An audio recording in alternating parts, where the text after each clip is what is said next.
निदा खानला आश्रय देणं नगरसेवक मतीन पटेलांना भोवणार.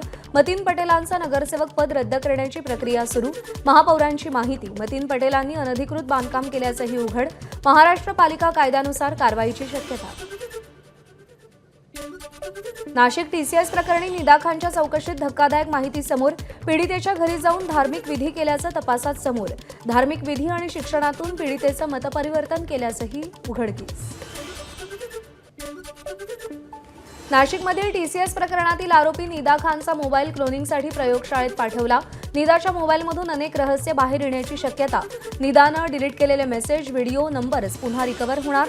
त्यातून निदा कोणाच्या संपर्कात होती याची माहिती मिळणार.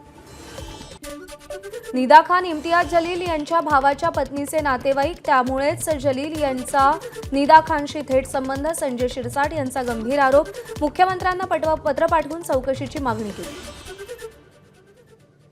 निदा खान ही इम्तियाज जलीलच्या भावाची जी बायको आहे तिची नातेवाईक आहे.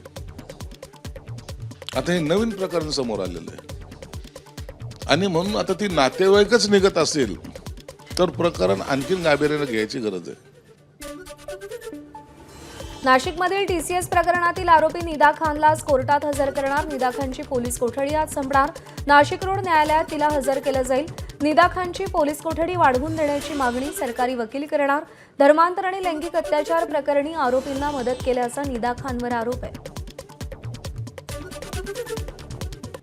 नाशिकमधील टीसीएस प्रकरणातील आरोपींच्या जामीन अर्जावर आज सुनावणी. लैंगिक अत्याचार आणि धर्मांतर प्रकरणातील आरोपीच्या जामीन अर्जावर कोर्टात सुनावणी. 7 आरोपींच्या जामीन अर्जावर कोर्टात सुनावणी होणार. भोंदू अशोक खरातचा ईडी ताबा घेण्याची शक्यता. खरातचा ताबा मिळवण्यासाठी ईडीकडून न्यायालयात अर्ज केल्याची सूत्रांची माहिती. खरातच्या विविध बँक खात्यांमधील संशयास्पद व्यवहार आणि मालमत्तेच्या खरेदी विक्रीमध्ये मनी लॉन्ड्रिंग झाल्याचा ईडीचा दाट संशय. अनेक बनावट कंपन्या स्थापन केल्याचाही संशय.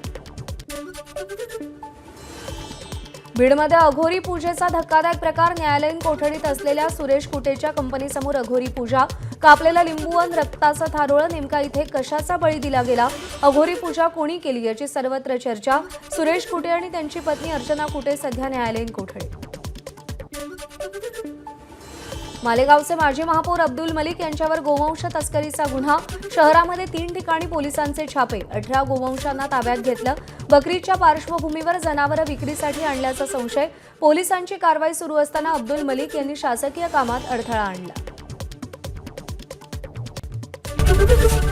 एबीपी माझा, उघडा डोळे बघा नीट.